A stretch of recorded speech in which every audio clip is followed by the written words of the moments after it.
I know this is a lot, she said gently. But you needed to know. Margaret wanted you to know. His chest felt tight. But if she was my grandmother, why didn't my mom ever tell me? The woman hesitated. She thought she was protecting you. When you were little, something happened. Margaret tried to keep you safe, but there were people who didn't want that. His hands curled into fists. And that man, the one who was following us. She glanced toward the dark street where he had disappeared. He was part of it. Maybe even the reason you were taken from her. The boy swallowed hard. A part of him wanted to chase after the man, demand answers, make him explain why he had spent his whole life without knowing any of this. But deep down, he knew he wasn't ready for that. Not yet. The woman sighed. Margaret left something for you, she said, reaching into her bag again. This time, she pulled out a small, leather-bound journal. She wrote this for you. Every day, hoping she'd find you again. He hesitated before taking it, his fingers tracing the worn edges. The weight of it felt heavier than it should have, like it carried a lifetime of words he had never heard, memories he had never shared. I don't know what happens next, she admitted. But Margaret believed in you. She believed you'd find the answers when you were ready. The boy clutched the journal to his chest. He didn't have all the answers, and maybe he never would. But for the first time, he felt something shift inside him, something that felt like belonging. As they walked away from the alley, the night air felt different. Lighter. Maybe the past wasn't finished with him yet. Maybe there were still more pieces of the puzzle to uncover. But for now, he knew one thing. Margaret had never stopped looking for him. And now finally, he would start looking for her too. When his stop finally arrived, he stepped off the bus, the cool evening air brushing against his face. He hesitated for a moment, looking in the direction the elderly woman had gone. The streets were busy, filled with the usual noise of cars honking and people talking, but she was nowhere in sight. It was as if she had vanished into thin air. At home, he sat on the edge of his bed, staring at the note again. He unfolded it slowly, tracing the shaky handwriting with his eyes. The words were simple, but they carried a weight he couldn't explain. Asterisk, you remind me of someone I lost. Please don't ignore this. There's something important I need to tell you. Asterisk. His chest tightened. Who had she lost? And why did he remind her of them? 1,000 possibilities ran through his mind. Was she just a lonely old woman looking for someone to talk to? Or was there something more, something deeper that he wasn't seeing? The next morning, he couldn't shake the feeling that this wasn't over. At school, his friends noticed he was distracted, but he didn't know how to explain it. Would they even believe him? It wasn't like he had some wild story, just a note from a stranger. And yet, it felt like a puzzle waiting to be solved. That afternoon, as he boarded the bus again, his heart pounded. He found himself scanning the seats, searching for her. But she wasn't there. The ride felt longer than usual, the noise around him fading into the background. He pulled out the note, reading it over and over, hoping it would somehow make more sense. Then just as he was about to put it away, something caught his eye. A woman, maybe in her 40s, sitting a few rows ahead. She was watching him, her expression unreadable. When she noticed him looking back, she quickly turned away, pretending to be focused on her phone. A strange feeling settled in his gut. He didn't know why, but something about her felt off. Had she been on the bus yesterday? Was she watching him, or was he just imagining things? He wanted to ignore it, to brush it off as coincidence. But after what had happened, he wasn't sure he could. As the bus rolled forward, the unease grew. He had a feeling this was just the beginning. The boy's grip tightened around the note as the bus rumbled forward. His heart pounded in his chest.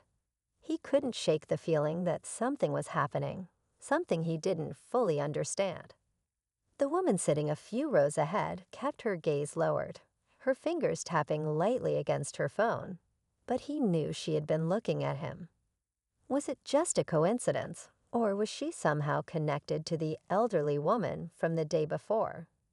He forced himself to look away, trying to focus on the passing streets outside the window. Maybe he was overthinking everything. Maybe he was letting his imagination run wild. But then, as the bus pulled up to the next stop, something unexpected happened. The woman stood up, but instead of heading toward the exit, she made her way down the aisle, toward him. His pulse quickened. He tried to act normal, but every nerve in his body was on high alert. When she reached his row, she paused for just a second before slipping something into his hand, a small folded note, much like the one the elderly woman had given him.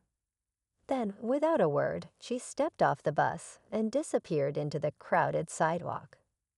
For a long moment, he just sat there, frozen. The piece of paper felt heavy in his palm, even though it weighed almost nothing. His mind raced with possibilities. Was this connected to the first note? Was this woman somehow involved? Slowly, he unfolded it, his breath catching as he read the words inside. Asterisk, she was looking for you. If you want answers, meet me at the bench by the library. Don't tell anyone. Asterisk. His throat went dry. He read it again, making sure he hadn't misunderstood. Who was she? The elderly woman. And what did they mean by looking for him? The bus ride home felt like an eternity. His thoughts spiraled in 100 directions, every possibility more confusing than the last. By the time he got off at his stop, his hands were shaking. Should he go to the meeting? Could he even trust this? That night, sleep didn't come easily. Every time he closed his eyes, he pictured the elderly woman's tired but knowing expression. The way she had looked at him, as if she saw something in him that he didn't even see in himself. Then there was the mysterious woman from the bus, her presence lingering in his mind like a shadow. By the time morning came, he had made his decision. He had to go. He had to know the truth. After school, he walked to the library, his heart hammering with each step. The closer he got, the heavier the air felt. The world around him seemed distant, muted, like he was walking straight into something bigger than himself. And then he saw her. The woman from the bus was sitting on the bench, her hands folded in her lap, watching him approach. Her expression was unreadable, but there was something in her eyes, something serious. He swallowed hard and took the final steps forward. "You came," she said softly. He nodded, not trusting himself to speak. She took a slow breath before looking him directly in the eye. "I need to tell you the truth," she said. "About her, about you, and why none of this is a coincidence." The boy's stomach dropped. He had no idea what he was about to hear, but he knew one thing for sure. His life was never going to be the same again. The boy's breath hitched, his mind spinning with questions. The woman's serious gaze didn't waver, and for a moment, the world around them seemed to fade. Cars passed in the distance, people walked by without a second glance, but here, on this bench, something life-changing was about to unfold. He swallowed hard. Who was she? He asked, his voice barely above a whisper. The woman hesitated, as if choosing her words carefully. Her name was Margaret, she said, and she wasn't just some random stranger on that bus. A chill ran down his spine. He had known, deep down, that this wasn't just about a kind gesture or a simple note. But hearing it confirmed out loud made his stomach twist. "How do you know that?" The woman exhaled slowly. "Because she was looking for you." His chest tightened. Why? She reached into her bag and pulled out an old worn photograph. She handed it to him, and the moment he saw it, The air felt sucked from his lungs. It was a picture of Margaret, but not how he remembered her. She was younger, smiling brightly, standing next to a man he didn't recognize. But what made his hands tremble wasn't them. It was the little boy in the photo, a boy who looked exactly like him. His fingers curled around the edges of the picture. This can't be real," he whispered. The woman nodded solemnly. "I know it's hard to believe.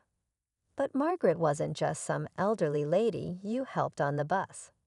She had been searching for you for years, and when she saw you, she knew." His pulse pounded in his ears. Knew what? The woman hesitated, as if bracing herself. "That you're connected to her in ways you don't remember." His stomach dropped. "What do you mean, don't remember?" The woman's eyes softened, but there was an urgency behind them. "Margaret was your grandmother." The words landed like a punch to the gut. He shook his head, trying to make sense of it. "That's impossible." "My grandmother," he stopped himself. The truth was, he had never known his real grandparents. His mother had always avoided talking about them. Whenever he asked, she'd change the subject or say it wasn't important. But now, standing here, it all felt too real, too big to ignore. "She lost you," the woman continued, "years ago, and she never stopped searching. That's why she wrote that note. She didn't have much time left, but she wanted you to know the truth before it was too late." His throat tightened. Too late. The woman hesitated, then said softly, "Margaret passed away last night." The world tilted. Everything inside him went still. His chest ached in a way he couldn't describe, as if something had been taken from him before he even had the chance to understand it. His mind raced back to the bus, to the way Margaret had looked at him, the quiet warmth in her voice when she had thanked him. He had thought it was just a simple act of kindness. He had no idea it was goodbye. Tears burned behind his eyes, but he blinked them away. Why didn't she say anything? The woman sighed. She was afraid. Afraid you wouldn't believe her. Afraid she wouldn't have enough time to explain everything. But she wanted you to know that she never stopped loving you. Never stopped looking for you. His hands clenched into fists. This was too much. Too fast. He had spent his whole life thinking he was just a normal kid with no real connections beyond his mother. Now, in a span of 24 hours, everything had changed.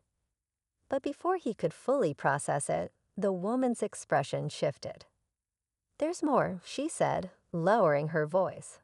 "Something she didn't get the chance to tell you." His heart pounded. "What?" She glanced around, as if making sure no one was listening. Then, leaning in closer, she whispered, "Margaret wasn't just looking for you. Someone else was too." A cold shiver ran down his spine. He barely had time to react before, out of the corner of his eye, he saw something. A figure standing across the street. Watching, his stomach twisted. The feeling of being followed, the unease from the bus, the mysterious note, it all came crashing together. This wasn't over. Not even close. And whoever was out there, they weren't finished with him yet. The boy's breath